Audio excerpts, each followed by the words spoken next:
De retour dans l'Africa Newsroom, nous sommes toujours en compagnie de nos invités, Karine Oriot qui est journaliste, notre autre invité Raphaël Goma qui est lui enseignant-chercheur et notre éditorialiste Malik Acher. Place tout de suite à notre dossier du jour.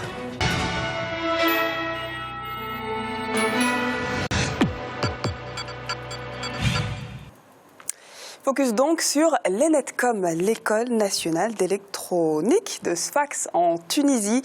L'école a été créée il y a 15 ans maintenant et l'établissement dispose d'un statut multidisciplinaire avec une capacité d'expertise couvrant un large spectre de domaines. Les enseignants y assurent une formation scientifique nécessaire au développement notamment des nouvelles technologies de l'information et de la communication. On va en apprendre un peu plus dans ce sujet de Wendiam Valentin Compaoré.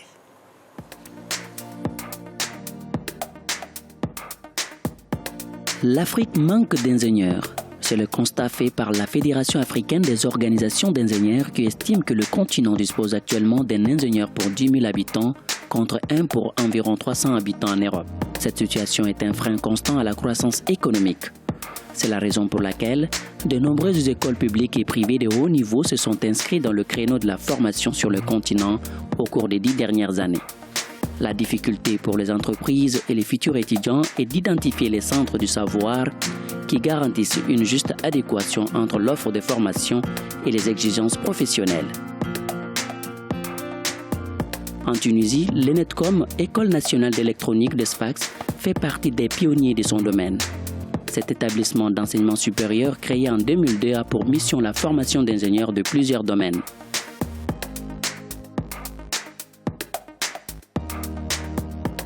Former des ingénieurs à la pointe de la technologie, c'est le credo de l'École nationale d'électronique ENETCOM, située à Sfax, la deuxième plus grande ville de la Tunisie.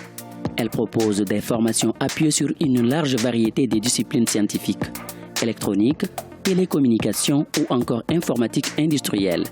Des secteurs dits d'avenir, porteurs d'innovation technologique.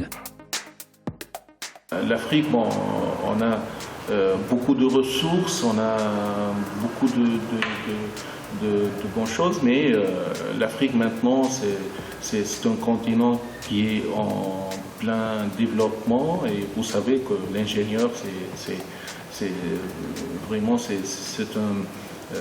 une pièce maîtresse pour le développement d'un pays. Selon l'Organisation des Nations Unies pour l'éducation, la science et la culture, UNESCO, l'on estime à 3 millions le nombre d'ingénieurs et techniciens dont l'Afrique a besoin pour atteindre les objectifs de développement durable, ODD. Un défi à relever pour ces écoles qui veulent développer de nouvelles filières. Nous vivons maintenant dans une époque où on doit être ouvert à l'international, certainement. Donc, le marché tunisien, comme vous le savez, c'est un marché assez restreint. Donc, on n'a pas le choix. Donc, on doit être ouvert à l'international. Donc, c'est un besoin, je vais dire, international. Et bien sûr, donc, le choix des spécialités, c'est un choix étudié qui a été fait après une longue étude sur le besoin du marché. L'ENETCOM, c'est aussi des diplômés prêts à répondre aux grands défis technologiques du XXIe siècle. Ils sont dotés de compétences nécessaires à la conception de systèmes complexes comme les systèmes embarqués, les circuits et systèmes microélectroniques, les réseaux télécoms, les réseaux informatiques, entre autres. Et pour ces futurs cadres, le choix de cette école d'ingénieurs n'est pas fortuit. Donc j'ai choisi d'être ingénieur parce que, en fait, être ingénieur, c'est le fait de chercher les solutions pour les problèmes, ce qui est un défi pour moi. En fait, je veux toujours avoir des solutions pour tout problème existant, parce que c'est un domaine là où il se trouve beaucoup d'innovation, il y a toujours de nouveautés, il y a toujours la technologie qui existe. Près de 2 milliers d'élèves suivent 3 formations d'ingénieurs, une licence fondamentale, un master de recherche et 3 masters professionnels sur un campus au cœur du technopôle de Sfax, reconnu comme un pôle d'excellence dans les domaines d'éthique. Dotée de moyens importants, d'équipements et de logiciels de pointe, l'école propose une pédagogie axée sur des projets innovants et s'appuie sur une forte collaboration avec le tissu industriel régional et national. Aussi, des modules sur le leadership y sont dispensés.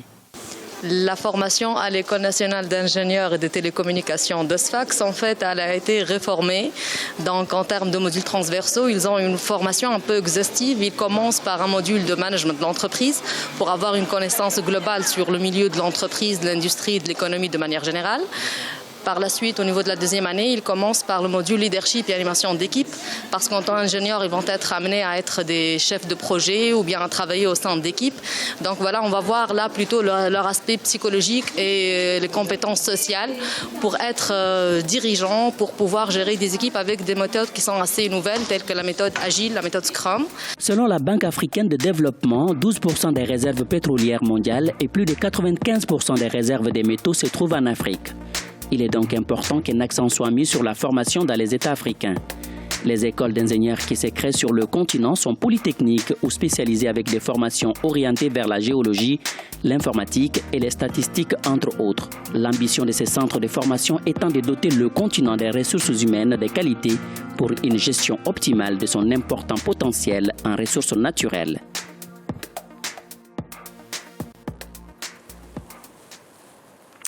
Monsieur Goma, vous qui êtes enseignant-chercheur, quel gage de réussite donne ce type d'école d'ingénieurs ? Les gages de réussite pour ces écoles d'ingénieurs, je pense qu'il faut voir plusieurs aspects. Il y a l'aspect pédagogique, il y a l'aspect aussi donc relation entre l'école et l'entreprise. Et puis il y a l'aspect aussi au niveau des échanges des enseignants. Et je crois que c'est des gages. Et le socle de tout cela, c'est la reconnaissance du diplôme. Et je crois que moi, j'encourage ce type d'initiative. Vous savez, ils viennent de le dire, l'Afrique manque d'ingénieurs. Et je crois qu'ils ont parlé en termes de 3 millions, je crois, d'ingénieurs pour arriver, je ne sais pas à quel objectif. Et je crois que c'est bien qu'il y ait ces écoles-là. Sauf qu'à côté, ce que je déplore, en fait, parce que les pays africains ont fait des efforts pour former des jeunes qu'ils ont envoyés à l'extérieur pour apprendre et rentrer au pays. Malheureusement, lorsqu'ils repartent au Congo, enfin je dis en Afrique, je prends le cas du Congo parce que ça me concerne. Moi, je ne suis pas rentré au Congo. J'ai été formé par l'État congolais. L'État congolais a mis beaucoup d'argent sur moi. Et malheureusement, je n'ai pas pu exercer ce que je pouvais faire au Congo. Parce que ça n'existe pas ou parce que les conditions ne sont pas réunies? Les conditions ne sont pas réunies. Moi, par exemple, j'avais privilégié le domaine de la recherche. Mais vraiment, je n'ai pas les moyens d'exercer cette recherche-là. Puisque je reçois un ami qui vient souvent, qui est à la faculté des sciences, qui travaille sur les matériaux. Il vient souvent ici dans notre laboratoire pour travailler. Il leur manque même des stylos, même des rames de papier. Et n'en parlons pas du matériel nécessaire pour mener la recherche. Et donc ça décourage les jeunes qui veulent repartir. Mais qu'à cela ne tienne, je crois que c'est de former les jeunes sur place. Et ça, j'encourage cela. Et nous travaillons dans ce sens avec beaucoup de pays, notamment avec l'Afrique. Mon université travaille beaucoup avec l'Afrique de l'Ouest, avec le Mali, le Sénégal, et nous travaillons aussi avec le Cameroun. Et là, nous mettons le paquet, nous mettons les moyens pour faire de sorte que ces jeunes-là restent sur place, qu'on les forme, qu'ils puissent être utiles. Et que vous retourniez aussi, non ? Moi, au Congo, je ne retourne pas. Pourquoi au Congo? Parce qu'au Congo, j'ai un différend avec le pouvoir actuel. Je ne vous le cache pas, je fais de la politique aussi. Ça ne fait pas bon ménage. Ça ne fait pas bon ménage. Donc, je ne peux pas retourner au Congo. Je retournerai un jour, bien sûr, c'est mon espoir. Mais je forme des jeunes du Mali. J'ai en ce moment un thésard. Il y a un qui a soutenu il n'y a pas très longtemps, qui a travaillé sur les énergies nouvelles, les énergies hydroliennes, qui est rentré au Mali. J'ai un autre qui travaille. Mais je forme d'autres étudiants. Malheureusement, je n'ai pas d'étudiants congolais. En dehors, bien sûr, du collègue que je reçois souvent, que nous recevons souvent, à Paris 13, qui vient souvent. Donc, c'est pour dire que moi, j'encourage ces initiatives d'école sur place. C'est bien. Maintenant, il faudra que les responsables politiques, pour ne pas dire les gouvernements, mettent les moyens. Pour éviter la fuite des cerveaux. Bien sûr. Et il faut qu'ils encouragent, il faut qu'il y ait ce que j'appelle, moi, des écoles conventionnées. Parce que pour certaines écoles, c'est du privé, mais il faut qu'il y ait une convention de l'État pour leur donner les moyens nécessaires pour que ces écoles puissent évoluer et puis, bien sûr, se diversifier. Karine, est-ce que, après ce qu'on voit, ces centres d'excellence sont en adéquation avec la formation et le terrain, bien entendu Je souscris complètement avec M. Goma sur ce qu'il a dit, c'est-à-dire que sur place, il n'y a pas les dispositifs. Quand on est très bien formé et qu'on rentre dans le pays, en général, l'environnement ne permet pas, en tout cas, d'exercer son métier pleinement. Cependant, est-ce que déserter, entre guillemets, est la solution? Il faut aussi, je pense que d'un point de vue politique, on ait des exemples. On a Macky Sall, le président du Sénégal, qui est un pur produit, formé en tout cas en université au Sénégal. C'est un bon exemple. Et je pense qu'il faudrait que les autres pays fassent la même chose pour qu'on développe plus ce genre d'initiative et plus ce type d'école qui forme effectivement des ingénieurs notamment. Et quand on voit par exemple la multiplication d'écoles qui se spécialisent dans des domaines dits stratégiques, on a vu par exemple en Côte d'Ivoire des écoles spécialisées dans l'ingénierie aussi, mais pas forcément de l'agriculture. Mais là on a quelques écoles qui se spécialisent dans les NTIC, les nouvelles technologies de l'information et de la communication. Est-ce que ces choix stratégiques de nouvelles écoles feront que cette fuite des cerveaux va diminuer au maximum? Mais je pense qu'il faut aussi être en corrélation avec les demandes du marché africain. Même si on est présenté comme le nouvel Eldorado, ceux qui sont formés aujourd'hui dans 5 ans, est-ce qu'ils vont réellement trouver du travail quand ils vont rentrer en Côte d'Ivoire, au Cameroun, au Congo? C'est aussi ça la question. C'est-à-dire que là, on a vu ces ingénieurs qui disaient qu'ils sont formés sur des projets innovants. Mais est-ce qu'en Tunisie, ils vont avoir le travail qu'ils recherchent? Est-ce qu'ils seront utiles pour leur pays? Parce que l'environnement professionnel, est-ce qu'il répondra à leurs demandes? C'est la question. Malik, est-ce que vous pensez que ces écoles d'ingénieurs qui se multiplient sur le continent, des écoles privées comme publiques, un petit peu, on a des nouvelles écoles qui viennent, qui se forment, mais est-ce que finalement ces élèves qui sortent de toutes ces écoles vont trouver un emploi? Je l'espère pour eux en tout cas. C'est très difficile effectivement et ça a été très bien relaté ici sur ce plateau. Finalement, la fuite des cerveaux, c'est la conséquence justement de la situation économique des pays africains. Alors, il y a des disparités, il faut faire attention effectivement à certaines situations économiques. La situation sud-africaine n'est pas la même que la situation guinéenne et vice-versa. La spécialisation de ces écoles, c'est une bonne chose. C'est très bien, cela permet justement à ces personnes-là de rentrer, d'être intégrées plus facilement dans le domaine, je dirais, du travail, dans le marché du travail. Le souci, effectivement, c'est la machine économique et elle ne peut pas absorber cette machine économique, tous ces ingénieurs. Moi, je pense qu'il y a une solution. Je ne suis pas ministre de l'enseignement professionnel, mais je pense qu'il y a une solution. C'est surtout développer les partenariats entre pays africains. Par exemple, les connaissances tunisiennes et les écoles d'ingénieurs tunisiennes pourraient contribuer au développement économique et au développement aussi du secteur éducatif de certains pays africains. Et notamment, vous parlez tout à l'heure, vous l'avez esquivé, de l'agriculture et notamment de l'agronomie.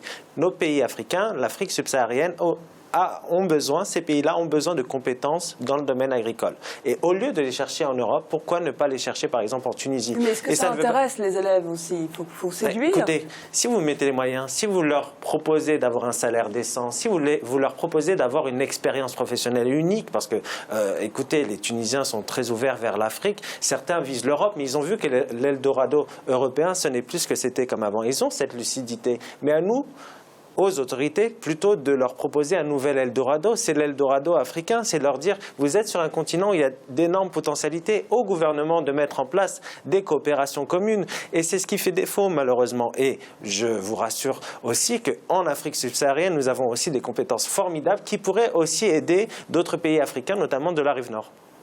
Mais il y a également un bel exemple à souligner en Tunisie, justement, puisqu'on parle de la Tunisie. Il y a l'école qui forme des professionnels dans le monde du textile, qui s'est justement engagée dans ce type de coopération entre pays avec les... Donc ça existe déjà. Ça existe déjà et ils font énormément de communication là-dessus pour former justement des professionnels, en tout cas dans le textile. Donc c'est plutôt des initiatives à encourager. Et d'autres initiatives comme le professeur Ngoma qui fait des échanges avec d'autres spécialistes qui sont sur le continent cette fois. Oui, tout à fait. Non, ces échanges existent. Nous recevons même des enseignants qui viennent en résidence ici et qui repartent.